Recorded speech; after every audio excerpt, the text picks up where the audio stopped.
Здравствуйте, мои дорогие зрители и подписчики! В этом видео будет поездка на автобусе Greyhound в Вашингтон и полет на самолете в Чикаго. Выбор автобуса для поездки вместо самолета, или поезда, или автомобиля был обусловлен стоимостью и любопытством. Долететь можно было за $120, но из аэропорта Ньюарк, до которого еще нужно добираться. Поезд стоил дороже самолета, а на машине не мог, потому что забыл права. А вот автобус выглядел интересным решением. Где-то читал, американские автобусы – символ доступности и бедности одновременно. Верные, уставшие железные рабочие лошади, везущие тех, кто должен быть где-то еще. Тех, кто не выбирает дорогу, просто едет, потому что надо.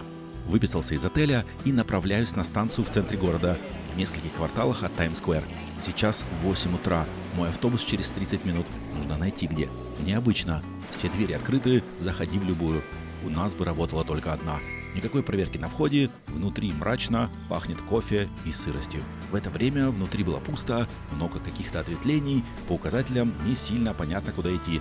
Таблички с номерами выходов на посадку, как в аэропорту, указывают в разные стороны. Автобусы паркуются на разных уровнях. Наверху спросил, где здесь автобусы компании Greyhound. Мне подсказали идти в самый низ, спускаюсь, здесь уже отдельная зона компании и табло, как у авиакомпании. Нужно посмотреть, от какого выхода будет отправление моего рейса. Номер 64. Название Greyhound переводится как «гончая» или, если точнее, английская «борзая». Эти автобусы выносливые, быстрые и передвигаются на дальние расстояния. Компания больше века, была основана в 1914. Билеты можно купить онлайн, в кассе или в автомате. Подхожу к 64-му, посадка уже идет. Какой-то другой автобус, почему-то думал, будет классический серебристый. Водитель перед входом проверяет только билет, документы не нужны. Всем пассажирам доступно одно место багажа. Его самостоятельно нужно разместить в багажном отсеке автобуса. В этой зоне стоит гул и высокая температура от работающих двигателей соседних автобусов. Никто их не глушит. Захожу в салон и сразу же сжимаюсь от работающего на всю кондиционера. К таким температурам нужно привыкнуть. Шаг кресел хороший, ноги не жмет. Между креслами есть две розетки и подставка для ног. Водитель представился и жестко, без сентиментов, потребовал соблюдать тишину, смотреть в телефоны в наушниках, не курить, не распивать, ничего запрещенного не использовать, друг друга не трогать. Если нарушим, сразу сдает полиции. На остановках, кто не успеет вернуться, он ждать не будет. В момент покупки билета думал, беру прямой рейс без остановок, а оказалось, их будет целых 5. На выезде из автобусного терминала сразу встали в небольшую пробку из-за ареста полиции какого-то человека, у которого с собой было прилично вещей. Чтобы покинуть Манхэттен, водитель использует Линкольн-туннель, еще одну известную инженерную достопримечательность города. Он выложен белой плиткой с желтоватым оттенком не просто так, а чтобы создавать иллюзию безопасности. Использование туннеля, если заезжать в город, будет стоить для легковой около $18, а выезд для всех бесплатный. Со стороны Нью-Джерси стоит большое количество машин и автобусов, стремящихся утром на работу или по делам. С правой стороны открывается открыточный вид на Манхэттен. С моей все еще продолжается поток машин и отдельная линия для автобусов, которые утром доставляют, по данным из интернета, около 65 тысяч человек на работу в город, а вечером все повторяется, но в обратную сторону. Эти автобусы используют не элита с машинами, которая готова оплачивать безумные цены на парковку, и не туристы, а та самая рабочая пригородная Америка. Не обратил внимания около стенки набор пластиковых пакетов. Могу предположить, что это для мусора или если станет плохо. Едем мимо многочисленных островков оплаты проезда с будками, в которых никого нет. Уже все автоматизировано. Выезжаем на известное шоссе I-95. Если бы не остановки, сразу доехали бы до Вашингтона. Сверху, как в самолете, индивидуальные обдувы и освещение. В окно наблюдал с огромным интересом за индустриальными районами и громадными железными мостами-фермами. Какой красивый железнодорожный 90-летний док-бридж. Его центральная секция поднимается для прохода кораблей. Остановка номер 1 прошла за минуту. Быстро выехали на шоссе, и с моей стороны международный аэропорт Ньюарк-Либерти, третий по величине аэропорт Нью-Йорка, открыт в 1928 году, раньше, чем настоящие Кеннеди и Лагвардия. Взлетает CRJ авиакомпании United Express рейсом в город Траверс-Сити. Никогда не слышал про этот город. Узнал, что это мировая столица вишни. За ним А320 United в Пунта-Кану. Аэропорт Ньюарк является крупной базой для United. В автобусе был Wi-Fi, подключался, но дальше ничего не происходило. Через 1,5 часа очередная остановка. Здесь водитель сказал, можно выйти на 10 минут. Остановка около кампуса технического института и небольшого торгового центра. На этой остановке на рейс добавилось несколько пассажиров. Посмотрю на автобус. Говорят про Wi-Fi и медиаконтент, но он не работает. Да, розетки есть. И кресла, да, удобные. Судя по номерам, автобус из Техаса, а сама модель сделана в Канаде. На одном баке может проехать 1500 километров. Так написано в интернете. Возвращаемся на шоссе I-95. И с моей стороны виден еще один воздушный причал – Международный аэропорт Филадельфии. Он открылся в 1925-м, на 3 года раньше Ньюарка. Здесь доминирует American Airlines. Взлетает Boeing 737-800 авиакомпании United рейсом в Денвер, штат Колорадо.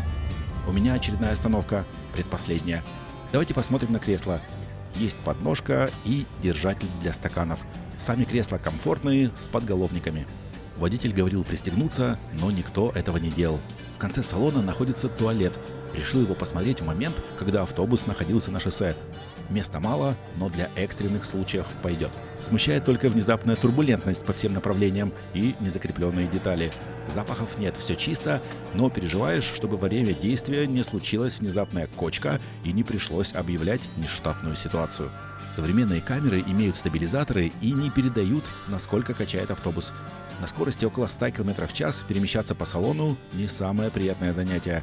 Ехать утомительно, пейзажи однотипные и начинают надоедать.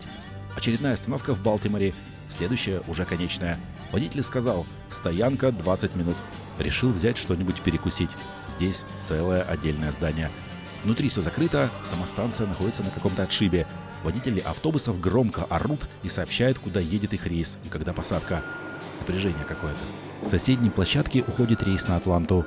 Уже не тот серебристый Greyhound из фильмов 90-х. Ливрея у компании теперь другая. Уже пригороды столицы США. Дорога заняла 6 часов. На самолете даже с учетом всех проверок безопасности получилось бы быстрее, конечно. А на скоростном поезде так за 3 часа из центра в центр. Хороший опыт, но в следующий раз автобус будет стоять в конце списка предпочтений. Конечная остановка Union Station Bus Terminal находится где-то на крыше. Мы долго ехали куда-то наверх. Захожу в железнодорожную часть станции. Совершенно другая жизнь. Много людей. Несколько чистильщиков обуви полируют туфли и сапоги. Цена начинается от $15 плюс чаевые, и если снять обувь, то будет дороже. У нас такое не популярно, поэтому всегда обращаю внимание. Прохожу несколько залов на пути к метро и попадаю в какой-то другой мир неоклассики с элементами римских терм и триумфальных арок. Union Station выглядит не как вокзал, а как что-то монументальное из далекой эпохи. Не могу найти вход в метро. Сотрудник подсказал, нужно выйти и сразу будет вход. Наверное, решили не портить интерьер современным транспортом. Спускаясь по эскалатору, не знаю, можно ли оплатить картой. И платеж проходит, хотя нигде не было написано про это. Удобно. Метро Вашингтона – воплощение архитектурного модернизма. Просторное, чистое, с бетонными сводами и мягким рассеянным светом. Будто попал во временной туннель. Поезда выглядят меньше, чем есть на самом деле. Все дело в перспективе. Еще удивляет тишина. Вагоны идут почти без шума. Захожу. Ожидаемо на всю катушку работает кондиционер. У меня прямая ветка проехать несколько станций. Выхожу на Dupont Circle. Станция находится на глубине 40 метров под одноименной площадью. 57-метровый эскалатор внутри голого бетона выглядит монументально, как будто поднимаешься или спускаешься из другого мира.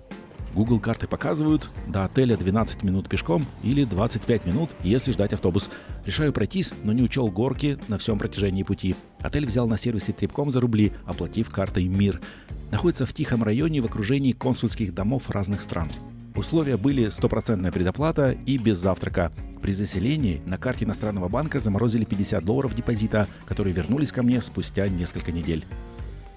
Номер брал самый базовый, было указано наличие маленького окна. Мне это не критично. Все вроде есть, чисто и хорошо пахнет. Мне для переночевать подходит. Бросаю вещи и готов прогуляться по городу. Над головой шумят вертолеты. Иду к главной достопримечательности столицы США – Белому дому.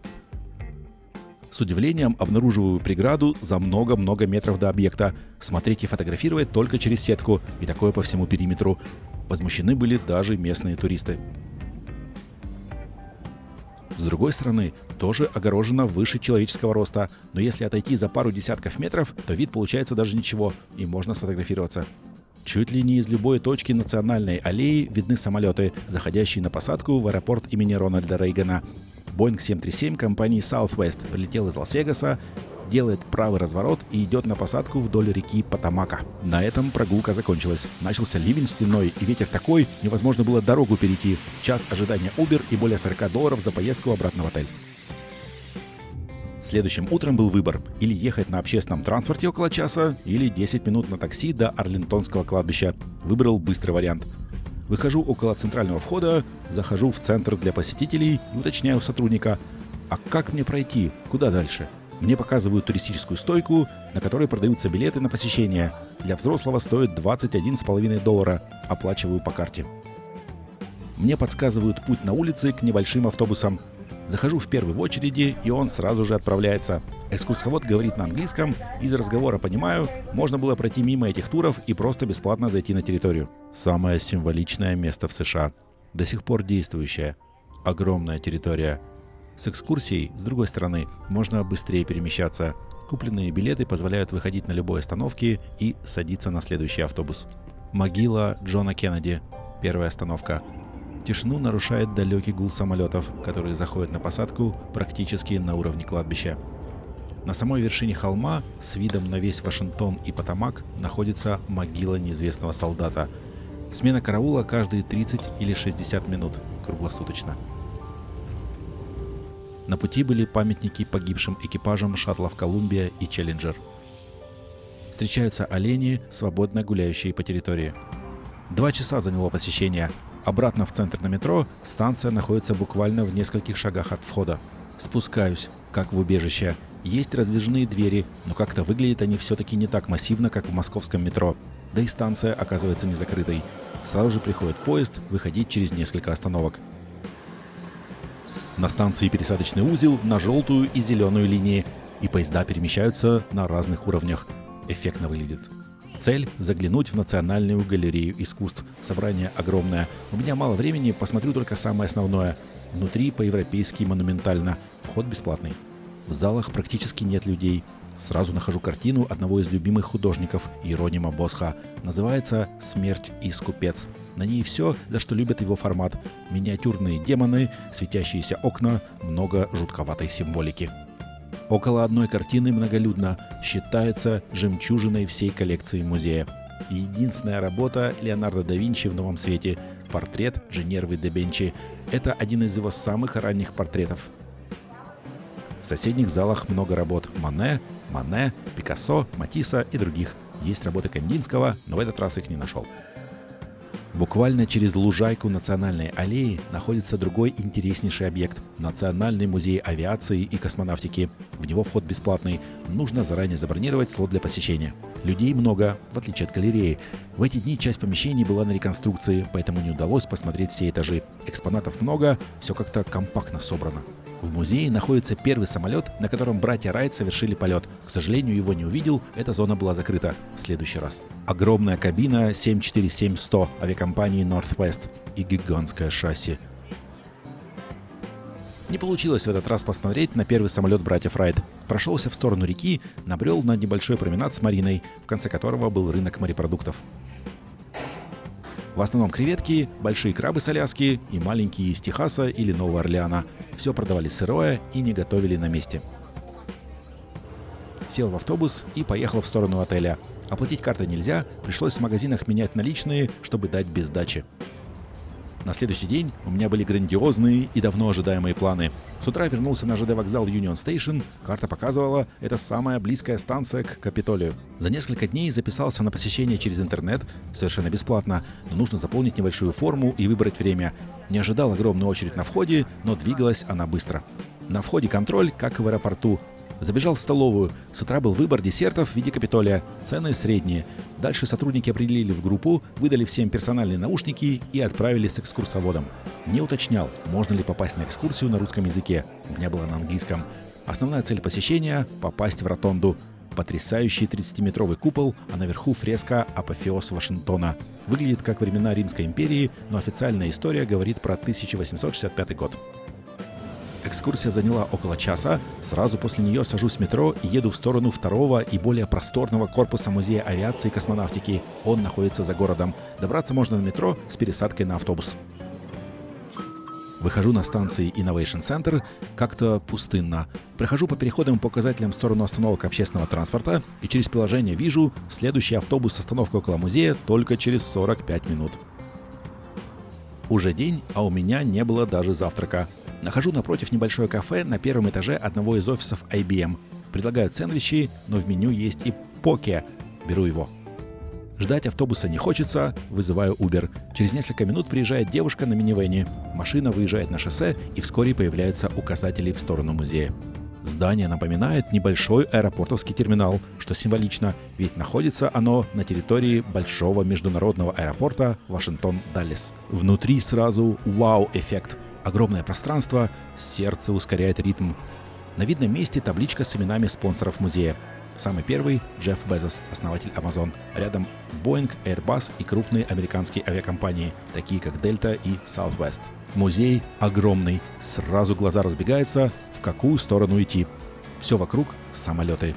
В военных моделях не разбираюсь, но этого Дрозда знаю с детства. Разведывательный самолет, который летал буквально быстрее пули, свыше 3500 км в час. Его корпус почти полностью сделан из титана, а на высоте выше 25 км он нагревается до более чем 300 градусов. Красивое эхо времен Холодной войны. В середине ангара виден знакомый силуэт Боинга. Это самый первый прототип 707-го, точнее его первоначальное название было Boeing 367-80. Именно с него в июне 1954 года началась эра массовой реактивной тяги в гражданской авиации. Известен и один случай именно с этим самолетом. В августе 1954-го Боинг устроил демонстрационный полет для представителей авиакомпании и авиационной индустрии, чтобы показать возможности нового реактивного лайнера. За штурвалом был тест-пилот компании Алвин Текс Джонстон. По плану борт должен был просто пройти над озером на малой высоте, но Джонстон решил добавить эффектности и выполнил 2 бочки подряд. Когда проектировали самолет, про такое даже не думали. Шокированный президент Боинг хватался за голову и кричал: «Что ты делаешь?», на что пилот спокойно ответил: «Я продаю самолет». Этот эпизод стал символом новой эры в пассажирских перевозках. Здорово, что самолет сохранили именно в таком виде, в котором он был почти 70 лет назад. Рядом с ним стоит тоже известный борт, но повод его известности не в формате моего канала. Если интересно, погуглите название Энола Гей. В самом конце ангара стоит еще один интересный для меня экспонат – Конкорд. Это первый серийный борт, который был передан авиакомпании Air France. Свой последний полет совершил 12 июня 2003 года из Парижа в Вашингтон. Интересный факт. Договор о его передаче в музей был подписан с авиакомпанией задолго до окончания его эксплуатации. А еще самолет находится в формате как есть. С него только слили все жидкости и периодически проводят даже какое-то обслуживание. Как сказал экскурсовод, теоретически его можно относительно быстро вернуть в небо. Огромные крылья больших бортов накрывают множество небольших как пассажирских, так и военных самолетов. Следующий зал о космосе. Но по пути открывается особая зона. Через большие окна виден реставрационный ангар музея. Какое знакомое название? Ил-2 «Штурмовик». Сотрудник рассказал, сейчас восстанавливают деревянную часть хвостового оперения Ил-2. Работы идут медленно, так как мешают геополитические ограничения. Рядом идут работы с ракетным двигателем для будущего космического аппарата Dream Chaser и реставрация военного самолета времен Второй мировой Б-26. Его начали восстанавливать еще в 2014 и планируют завершить только в следующем году. Нравится эта открытость. Можно буквально увидеть, как история авиации сохраняется и оживает на глазах. В центре космического ангара шаттл Discovery. С августа 1984 года он совершил 39 полетов на орбиту и провел 365 дней в космосе. На табличке отмечено, что экспонат оригинальный, и это видно по обшивке, обгоревшей при возвращении через атмосферу. Жаль, что внутрь, как и во многие другие экспонаты, попасть нельзя. Рядом с шаттлом установлен экран, где можно задать вопросы специалисту онлайн. Интересный интерактивный формат. Видно, что он пользуется успехом. На фотографиях Discovery выглядит компактным, но вблизи ощущается его масштаб, особенно когда смотришь на огромные сопла двигателей. В музее провел около 2 часов, но с экскурсоводом или изучая историю каждого экспоната можно провести не один день, нужно возвращаться. Заглянул в сувенирный магазин, но в нем практически ничего не было про гражданскую авиацию, больше про космос. В центр Вашингтона, возвращаюсь тем же маршрутом, что и приехал. Uber до станции, потом метро в сторону отеля. Наступил вечер, спала дневная июльская жара, на улицах снова появились люди. Зайду в магазин около отеля, куплю что-нибудь легкое на ужин. Супермаркет Whole Foods. Захотелось арбуза. Почти $8,5 за 640 граммов. Возьму на ночь обычной воды. Вот она, дождевая вода, $1.69. Когда бы еще довелось попить дождевую воду? Следующее утро. В 8 утра выписываюсь из отеля, сажусь на метро и еду в аэропорт Рональда Рейгана. Пару лет назад у меня уже была ночная пересадка, когда летел в Москву из Лос-Анджелеса. Приложил то самое видео. Аэропорт расположен буквально в центре города. Из терминала видны основные достопримечательности Вашингтона. Сегодня у меня рейс в Чикаго, авиакомпания Southwest Airlines. С ними летал уже не раз. Мне нравятся их условия и культура. Захожу в терминал и понимаю, что что-то не так. Зашел в терминал 2, а Southwest летает из терминала 1. Не знал про разделение. Иду по длинному коридору. На указателях написан список авиакомпаний, летающих из терминала 1: Frontier, Air Canada и Southwest. Выхожу в необычное пространство. На указателях исторический зал первого терминала аэропорта, который сейчас используется как выставочный. Именно в этом месте с момента открытия и почти 20 лет после проходила регистрация пассажиров на рейсы. Впечатляют огромные панорамные окна. Смелое решение для того времени. В декоре сохранилось множество символов в стиле ар-деко и стримлайн. Настоящая эстетика авиационной эпохи. На перроне буксирует к выходу на посадку CRJ-900, одной из дочерних авиакомпаний American Airlines. Он через 1,5 часа отправится рейсом в город Тулса, штат Оклахома. А за ним рулит к терминалу CRJ-700, который прилетел из города Дестин-Форт Уилтон-Бич. Не слышал про него до этого времени. Находится на побережье Мексиканского залива, известен своими белоснежными пляжами с сахарным кварцевым песком и имеет статус самой везучей рыбацкой деревни в мире. В углу замечаю мемориальную табличку в память о рейсе номер 90, потерпевшем катастрофу в 1982 году. Причиной стала комбинация обледенений крыла и двигателей, нарушений при противообледенительной обработке, а также неправильная интерпретация экипажем показаний работы двигателей. На перроне вдруг начался вой сирен, и куда-то понеслись пожарные, скорые и другие машины специальных служб. Надеюсь, ничего серьезного и ничего не закроют. На заднем фоне взлетает 737 авиакомпании Alaska Airlines. Он полетел в Сан-Диего. Все-таки атрибуты стиля потрясающие. Почему у нас не сохраняет наследие Союза? Были же классные моменты. Например, вспоминаю потолок в Шереметьево-2. В приложении Southwest написано: самолет, который будет выполнять рейс в Чикаго, должен прилететь из Атланты. Открыл флайт-радар, он, кажется, вылетел вовремя. Со стороны входа находится небольшой музей аэропорта. Интересно. А посмотрите, какая вывеска с названиями авиакомпаний, которые летали в те времена. До сегодняшних дней сохранились только 3: American, Delta и United. Другие или обанкротились, или были поглощены. На видео показывают, как выглядел этот терминал в момент его активной работы. Музеи — это хорошо, но нужно идти за посадочным. Дохожу до терминала 1, зона регистрации маленькая, и практически все стойки отданы для Southwest. До конца мая 2025 года авиакомпания позволяла сдавать 2 места багажа на всех тарифах. Но теперь политика изменилась и стала как у других – багаж платный. Мой билет был куплен до того момента, как это вступило в силу, и еще можно было сдать 2 места. У меня только чемодан. Если перевести на наши меры, весит он 16 килограммов. Зарегистрировали за несколько минут, выдали даже некое подобие посадочного. Иду в зону контроля безопасности. Сначала не туда пошел, это для тех, кто прилетел и выходит из аэропорта. В США не встречал бесплатных каталог для багажа. Аренда $6. Неплохо.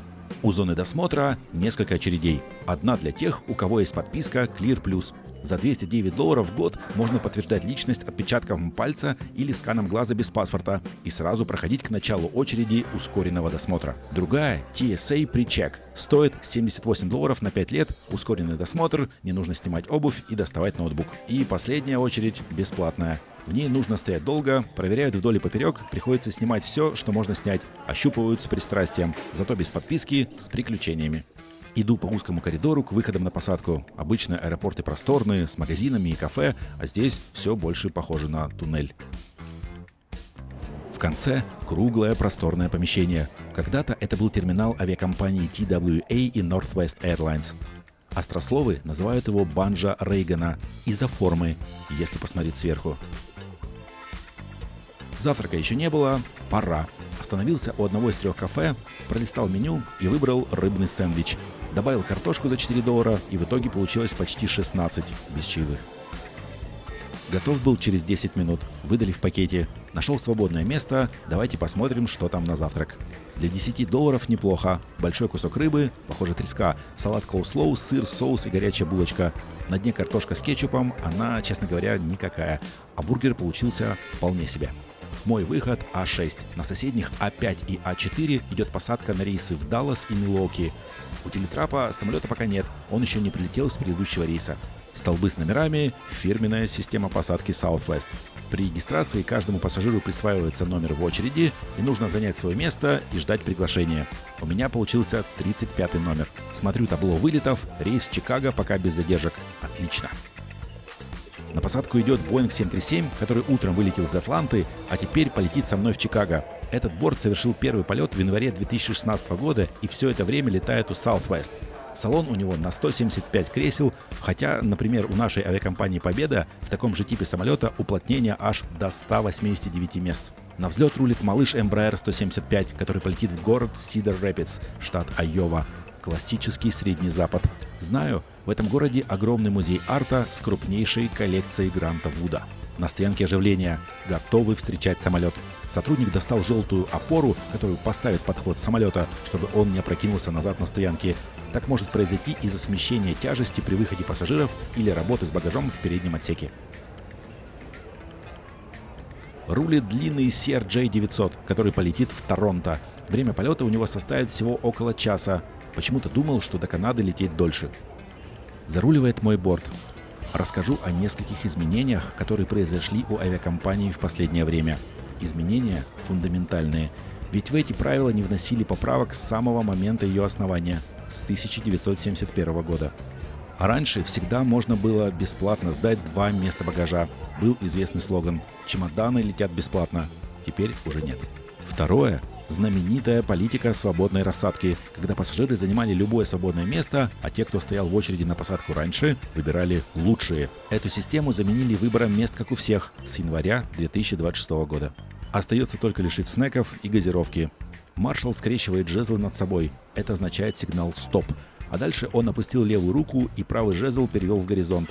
Это дает пилотам команду «Установите стояночный тормоз». К самолету начали подгонять телетрап и сразу же буксир, который будет выталкивать после посадки пассажиров. Напротив правого крыла остановился топливозаправщик из 90-х или 80-х. Заправка борта никак не повлияла на посадку пассажиров. Один из пилотов сделал обход самолета. Буквально через 5 минут после выхода прилетевших из Атланты пригласили на посадку моего рейса. Сначала пассажиров с ограничениями, их было человек 5, потом несколько военных в форме и далее начали группу А с номерами 1-15. Для американцев очередь – это святое. Все строго соблюдали последовательность. Как попасть максимально близко к началу, был главный вопрос для меня из-за желания сидеть около окна. Во время покупки билетов дополнительно выбрал опцию за $27,5, которая предлагала получить максимально лучший номер при моем самом дешевом билете. Во время посадки в уме считал, если зайду 35-м самолет, плюс еще зашло 5 пассажиров с ограничениями и 2 военных. Если они все сядут около иллюминатора, мне останется хотя бы одно место. Давайте сделаем расчет. 175 мест грубо делим на 3 кресла в блоке, у которого есть иллюминатор, получаем 58 кресел. В 737-м есть один ряд с левой стороны, без него, значит около 57 пассажиров сидит около иллюминатора. Отлично, не переживаю. Захожу в самолет, давайте дотронусь, как делают многие, за хороший полет. Зря переживал, большинство пассажиров размещаются на передних рядах, и вторая часть самолета буквально пустая. Выбор только с какой стороны сесть, слева или справа. All the way under the seat to be able to see your feet along with us. Your time you need to ensure that you and those in the room with you can exit in the unlikely event of an emergency evacuation. Ladies and gentlemen, we do not want you to trip over the bag at your feet, nor do we want the passengers next to you to trip over the bag at your feet. So please make sure you push them all the way underneath that seat in front of you. If you do have a coat or a jacket, hang on to those. Once you have all the luggage situated in the overhead compartments, we can then place them on top or on the side. We'd like to thank you for your cooperation. Thank you for choosing us today. And once again, welcome aboard.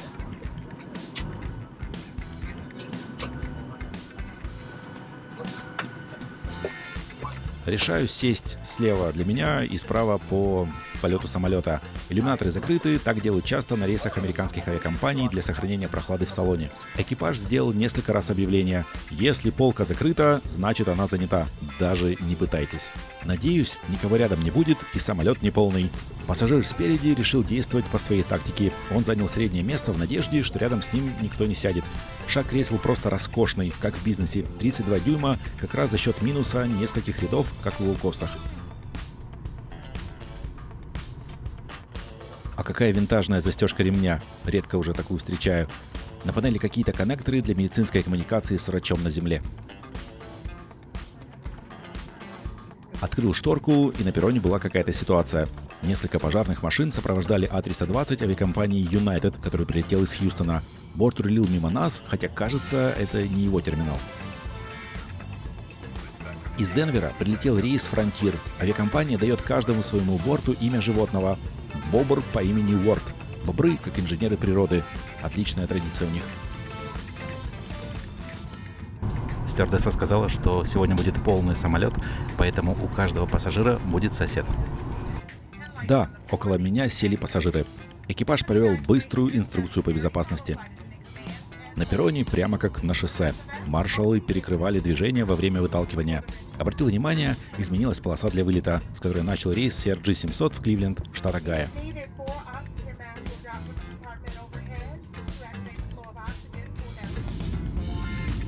United поставили на дальнюю стоянку, но ничего не происходило. На Flight Radar 24 была информация, спустя 30 минут он все-таки добрался до телетрапа.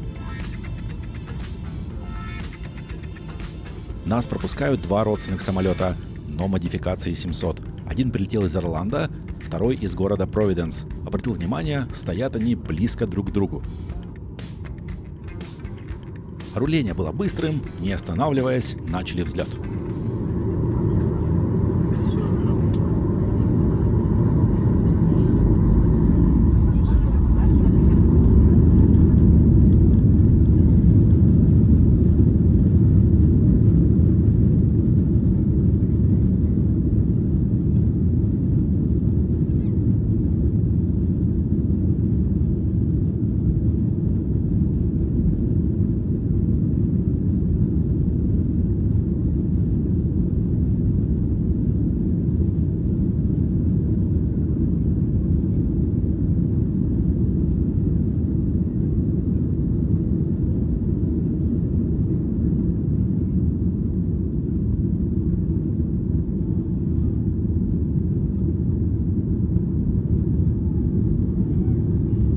Увидел поезд с высокими грузовыми вагонами.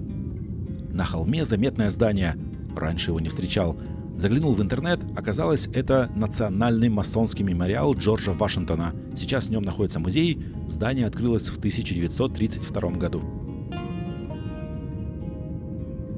Время в пути 1 час 25 минут. КВС сказал про легкую ухабистость по дороге в Чикаго. Бортпроводник объявила правила обслуживания. Сначала все должны посмотреть меню и принять решение. Дальше прекрасные девушки пройдут и запишут предпочтения. Бесплатное меню не маленькое. В полете был интернет и, конечно, не мог пропустить новые видео от капитана Дениса, пилота этой авиакомпании, который ведет потрясающий канал на YouTube про работу, путешествия и свои увлечения. У него есть даже 3-часовые видео, которые смотрю без перемотки.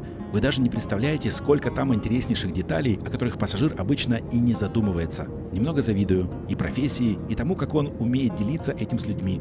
Профессионал, который действительно любит авиацию и остается при этом очень открытым и добрым человеком. Если вы еще не смотрели, рекомендую. Один момент. Его канал только на YouTube. На других платформах нет. Бортпроводники разделили салон на 4. И сначала собирали заказы, потом раздали соленые закуски типа баранок. Понравилась надпись «Сделано с любовью». А дальше начали разносить напитки. Способ обслуживания такой встречал впервые. И не могу сказать, насколько он более эффективный, чем классическая тележка. Справились быстро. В иллюминаторе вижу аэропорт имени Джона Глена в городе Коламбус, штат Огайо. На внутреннем сайте системы развлечений через Wi-Fi можно было посмотреть интерактивную карту полета. Такая карта была на Flight Radar 24. Чай принесли в самом конце. Как всегда, мало кто заказывает черный чай в самолете в американских компаниях. В основном воду, содовую или кофе. Начали снижение. Бортпроводники прошли с мусорным пакетом и собрали все стаканы. Сказали пристегнуться и убрать столики, но результат не проверяли. Взлетные полосы. Интересно. Это муниципальный аэропорт города Лапорт в штате Индиана. Он обслуживает самолеты частной или учебной авиации, а регулярных рейсов нет. Озеро Мичиган – просто жемчужина. Пляжи как будто на берегу океана. Сразу пошли облака, и началась средняя болтанка. Сделал стратегически верное решение. Сел справа. Под крылом открывается вид на Чикаго.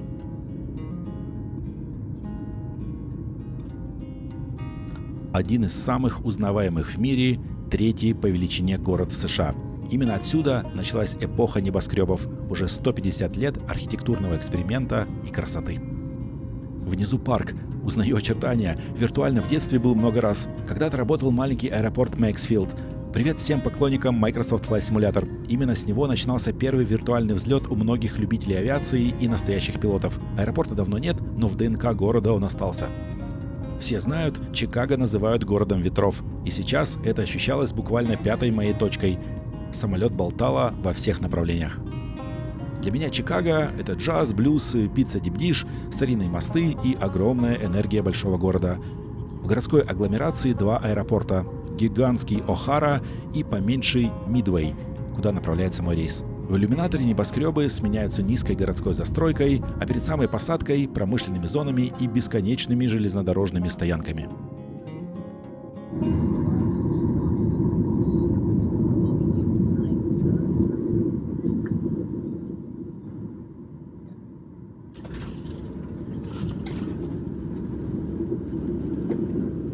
Обратил внимание на короткую полосу, тормозили всеми возможными способами и покинули полосу практически в самом конце.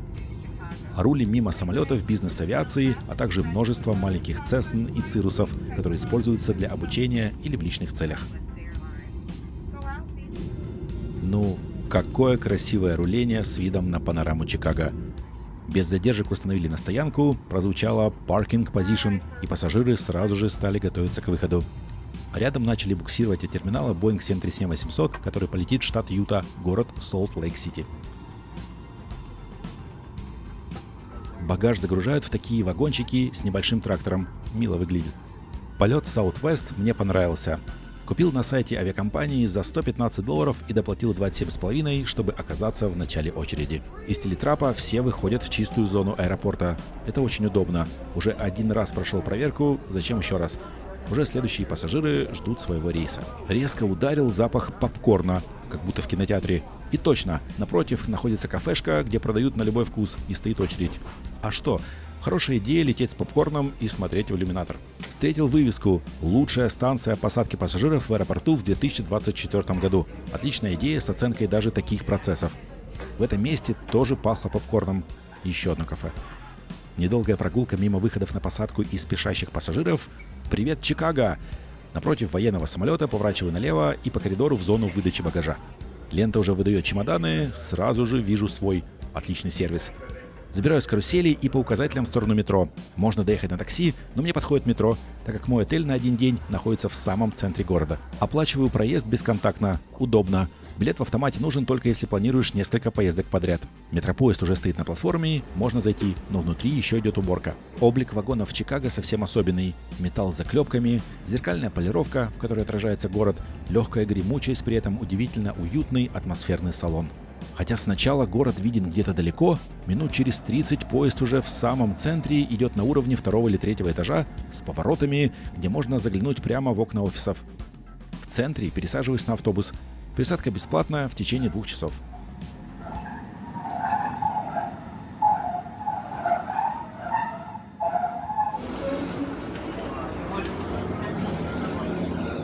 Мой отель.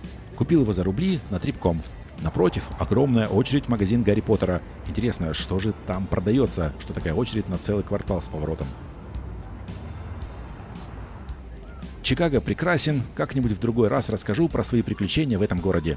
Бегло осмотрел основные достопримечательности и, конечно, зашел в Чикагский институт искусств, чтобы увидеть шедевр Эдварда Хоппера «Настоящий символ Чикаго». А так, все остальное время проводил в пригороде, наслаждаясь озером Мичиган и летом. Большое спасибо за просмотр моего видео. Надеюсь, вам понравилось. На какие-то отдельные вопросы у меня есть посты в моем ТГ-канале.